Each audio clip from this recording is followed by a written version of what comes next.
the greatest animal rights speech ever given. The Culture and Animals Foundation presents Tom Regan.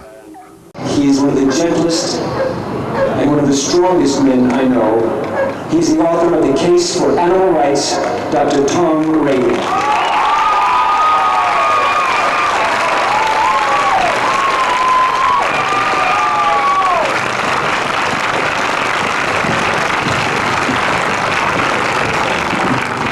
We're gathered here today to declare war on vivisection, to abolish it completely. It is not bigger cages that we want, but empty cages. And anything less than total victory will not satisfy us.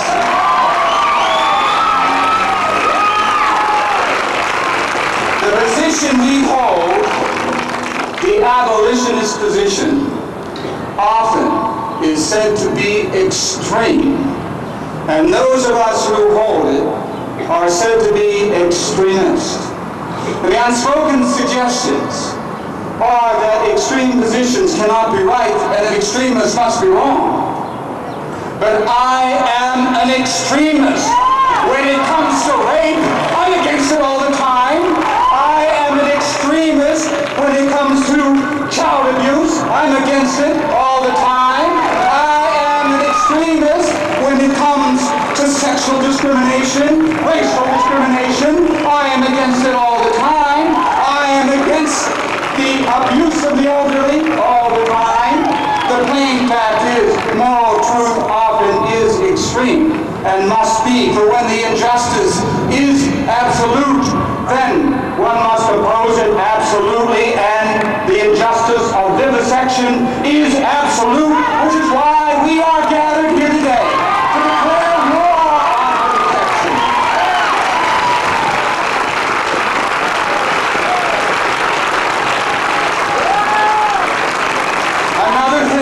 Another thing we are said to be, those of us who are abolitionists, is emotional. I mean, shame. We actually have feelings. Like, don't dare love someone, don't dare sympathize with somebody, don't dare care about another's hurt or loss, don't dare feel anger or rage because others are the victims of injustice. I mean, grow up. Move over, Mr. Spock. All this, of course, is utter nonsense. A life without feelings and emotions is the empty shell of human life. Not even life at all. Of course, we know this. Even the apologists for vivisection know this. I mean, I've seen some of them get mighty heated up. Red of face, swollen of tongue, epileptic of complexion, cardiac of heart, screaming of voice, thumping of fist, wide of eye, an end of hair, and wet of pants, angry.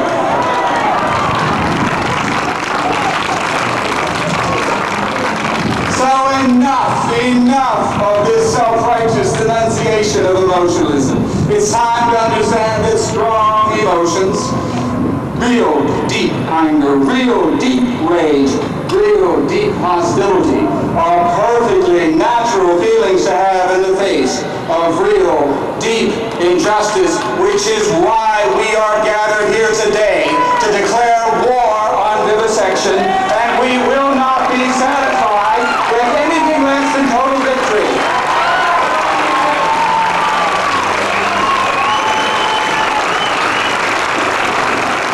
Another thing we're said to be, those of us who are abolitionists, is ignorant. I mean, we don't know nothing. Ask us about DNA, we think you're referring to some national rifle lobby group. B12, that's a number what gets called in bingo, ain't it? In vivo research, that's something funny those Italians are doing to get their wine to taste as good as made in America. That is basic Stone Age ignorance here. And I love this part. of our group portrait, the vivisection industry's picture of us, the picture they pay hundreds and hundreds and hundreds of thousands of dollars to put out in the media. The reason I love it is because it's so demonstrably false. You have to wonder whether these people live on another planet. Don't they know about the Physicians Committee for Responsible Medicine? Don't these people know about the Medical Research Modernization Committee? Don't these people know about the veterinarians for animal rights, or nurses for animal rights, or psychologists for the ethical treatment of animals, or the 750 practicing physicians in the state of California who have denounced vivisection categorically? Don't these people know about the philosophers Peter Singer and Steve Stefansich and Bernie Rowland and Susan and Laurie Pinson and Sidney Yendy? Don't these people know about the theologians Andrew Lindsay and John Bowker? Don't they know about the legal theorists David Faber, Christopher Stone, and Gary Francione? Don't the paid-for apologists of vivisection ever come out of their cushy offices to see what's going on in the real world?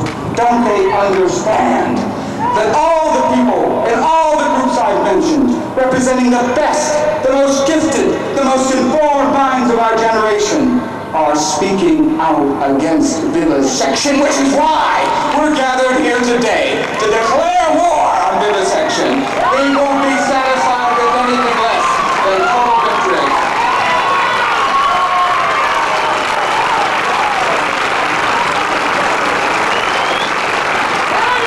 Misanthropic. That's another thing we're said to be. That's a $100 word that means we don't like anybody.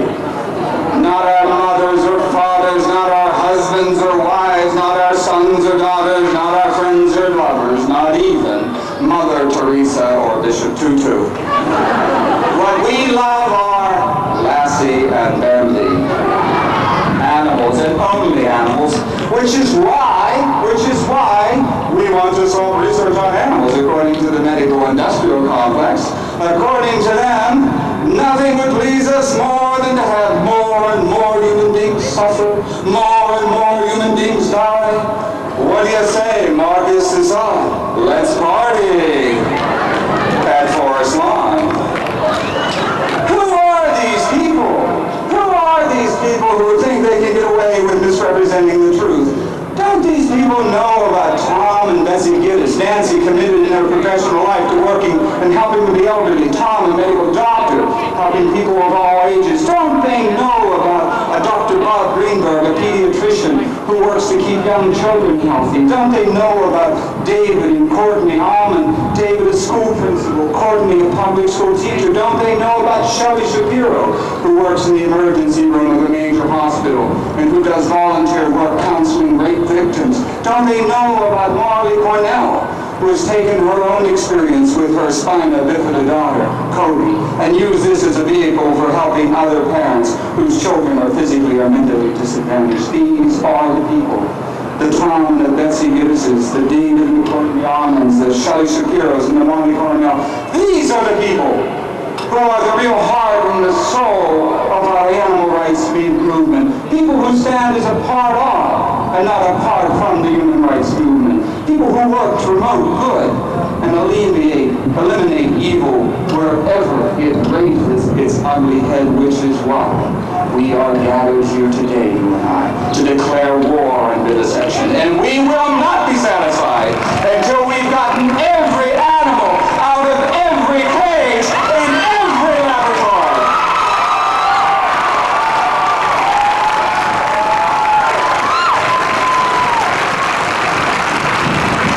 Of course, what's really ironic is how accurately the medical-industrial complex describes itself in efforts to describe its critics. Consider the charge of ignorance. When we find out that 34% of postmortems reveal that the now deceased victim was misdiagnosed, 34% were being treated for diseases they did not have, 34% were not being treated for the diseases that killed them. When we find out that 60 to 80% of the 250,000 coronary bypass patients who undergo the surgery annually in the United States gain no increased lifespan when compared with patients who forego this radical surgery. When we find out that of the 900,000 cesarean deliveries performed in 1986, a full 24% of all infant births, at least 50% were unnecessary. When we find out that of the 120,000 pacemakers implanted during that same year, more than 50% were not medically indicated. When we learn all this, and there is much, much more to learn, when we find this out, even the most trusting among us must begin to wonder where the charge of ignorance really fits. All some people need to do is look in the mirror. What is true in the case of ignorance also is true in the case of compassion. When we find out that 1 in every 6 Americans has no medical insurance, that 1 million Americans annually are denied needed medical care, that the infant mortality rate in the U.S. is among the highest in the world, that a black child born in America is more likely to die before reaching the age of 1 than an infant born in many third world countries, that some 300,000 black children are born in the U.S. every year without their mothers having received a single minute of prenatal care. When we find out that what is true of blacks in America is comparably true of other minorities, Hispanics, people, for example, and Asians. If curative or preventive health care exists, they don't get it because they can't afford it. When we find out that for years the people who receive preferential treatment in the organ transplant program at that holy of holies, the University of Pittsburgh, were not working class people from the steel mills, not working class people from the mines, but potentates from the Middle East who donated hundreds and hundreds and hundreds of thousands to medical school. When we find out that there are almost 1 million elderly people who have incomes of less than $5,500 a year, 2/3 of whom do not qualify for Medicaid. When we find out that 7 in every 10 elderly who live alone face total impoverishment only after 13 weeks in a nursing home, average cost $22,000 a year, median income for the elderly $11,000. When we find out where the truth lies, we find out who lies. Come on, let's be honest.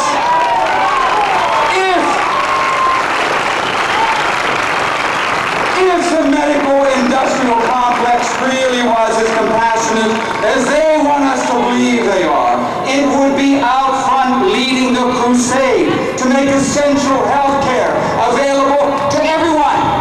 But they are not out front leading the parade. They are not even in the parade.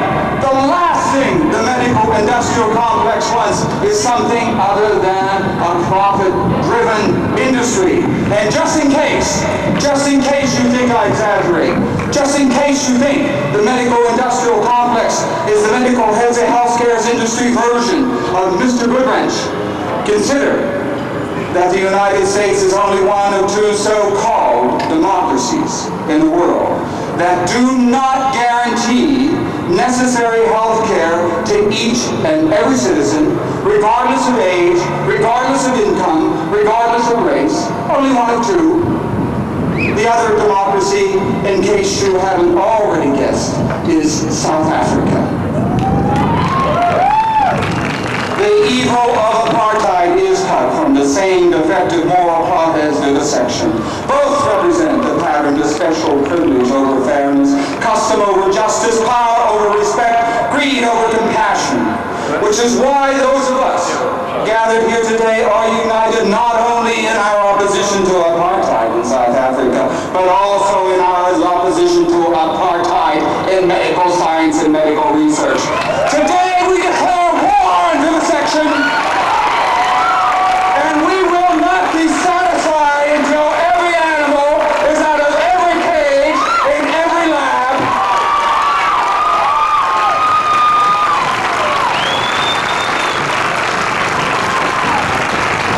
Terrorist. That's the new buzzword the medical industrial complex uses to describe animal rights advocates. We're no longer little old ladies in tennis shoes. Today we're young thugs in face masks, armed with torches and cans of spray paint, out for a clockwork orange evening of fun and games. You've got to hand it to the vivisection industry's PR people. They certainly know how to work an image to their advantage. Problem is, the image doesn't correspond to reality. The basic philosophy of the animal rights movement is learn, baby, learn! Not burn, baby, burn. Learn! Learn the truth about how your tax dollars are spent. Learn the truth about the calluses and lack of compassion that so much characterize the medical-industrial complex. Learn the truth about how ignorance and greed find a happy home in the medical community. Learn the truth about how animals are treated in laboratories, what they're doing there to begin with, and why the public health is not being served by this science of death. Learn, not burn, is the real philosophy of our movement. And one part of this learning, an important part, involves the other side of the coin of violence, the side that does not get reported, the side where people in the movement are on the receiving end. People like Jane Tufton from Pennsylvania, who finds dead animals in her mailbox and on her front steps because of her queer views about animal rights. People like Judy Barrett's husband in Indiana, whose car windshield was smashed by neighbors who didn't like his ideas about respect for sentient life. People like Hope Sawyer, who has been told many, many times by people who disagree with her views about animals, and this a woman in her late 70s, we could touch a match to your place, then what would you do? People like you and I, who are not strangers to threatening mail or phone calls at all hours of the day. Violence is more than a trash lab. The difference is our side of the story, the side where we are on the receiving end, doesn't get told. It should, it would, and it will, because people, responsible people in the media are beginning to understand that something profoundly important is happening. There is a great awakening occurring. The animal rights movement has seized the initiative and is gaining momentum. Our time has come. We're declaring war on vivisection, and we will not stop until we have every animal out of every cage in every laboratory. This call to arms, this declaration of war is not a call to violence. It is a call to peace. The use of violence never really changes anything, only the identities of the agents of violence. Morally, violence is indefensible. Tactically, it is unwise. Trash a lab, and the story that gets told is some irresponsible vandals trashed the lab. The story that gets lost is what was going on in that lab in the first place. In other words, the story that gets told is the one that aids the vivisectors, not one that helps the animals. No, the means we must use to wage our war are those shaped and proven by Gandhi and Martin Luther King, the weapons of nonviolence, but with a few differences. Precisely because those whose interests we represent, the tens of millions of animals in laboratories, precisely because they are unable to tell us what is being done to them, precisely because the government inspection mechanisms for assuring compliance with the law have been shown time and time again to be inadequate. It has been necessary for some in our movement to enter some labs illegally, there to document the waste and evil of vivisection done in the name of science.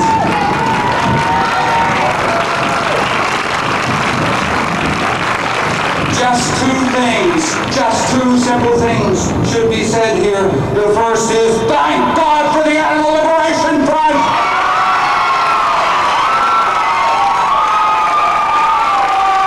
Thank God for Last Chance!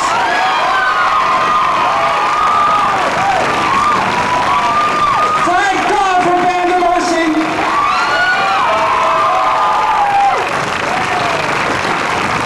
If it had not been for your courage and your skill, those of assembled here today would not know what we do. We owe you and we thank you.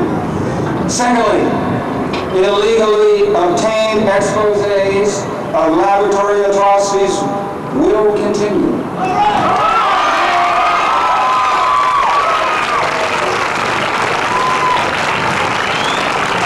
And they will continue as long as the medical industrial complex refuses to allow unannounced inspections of labs by people from the animal rights movement.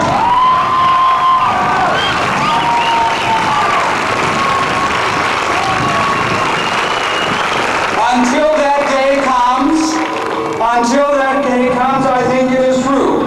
And this is not a threat, this is a fact. Every lab and every research facility is in jeopardy of an unannounced inspection, and I don't mean one done by the government.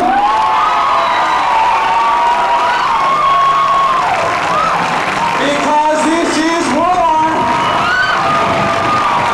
And we're not going to be satisfied until every animal is out of every cage in every laboratory.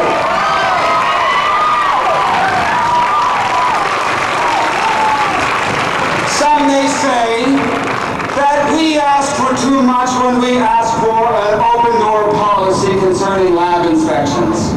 Certainly, it will take a great amount of pressure on the vivisection industry to get them to let some daylight in. But there are some glimmers of hope. Edward Allen, remember the name, Edwin Allen, is the judge who recently heard the case involving a break-in at the University of Oregon. Judge Allen got a crash course in animal abuse when he was judicially obliged to watch such films as Bad Britches, Unnecessary Fuss, and the rest. He didn't like what he saw. We have had some evidence, he writes. We have had some evidence here as to certain things which have been done which were disturbing to me. Those activities in the labs, he writes, should be free and observable to any member of the citizenry. It would, he writes, Judge Allen writes, it would be highly appropriate to have these facilities open to the public. Open to the public. Right on, Judge Allen. That's what I say. Help us get our message out. Learn, baby, burn. Not burn, baby, burn. Know this. There is room in our army for more than the Judge Allens. Anyone and everyone can join and is welcome, including many otherwise good, decent people who currently are in bondage in a medical industrial complex. We welcome you into our ranks, if you will but quit the evil of vivisection. In the familiar Christian image, we hate the sin, but love the sinner, or at least we try to. To all you good, decent people currently in the vivisection industry, therefore we issue this healing call. Lay down your weapons. Lay down your scalpels and prods. Lay down your Pavlovian slings and restraint chairs. Lay down your stereotaxic devices and your roving guillotines. Lay down your wires that shock and plates that burn. Lay down your tanks that drown and chambers that deprive. Lay down your sutures that blind and vices that crush. Lay down these weapons of evil and join with us, you scientists who are brave enough and good enough to stand for what is just and true. We welcome you into our ranks that have known the likes of Plutarch and Ovid, Horace and Pythagoras, Plato and Socrates, St. Francis and Leonardo da Vinci, the poets Shelley and Browning, Oscar Wilde and George Bernard Shaw, Colette, Harriet Beecher Stowe, Leo Tolstoy, Gandhi, C.S. Lewis, Mark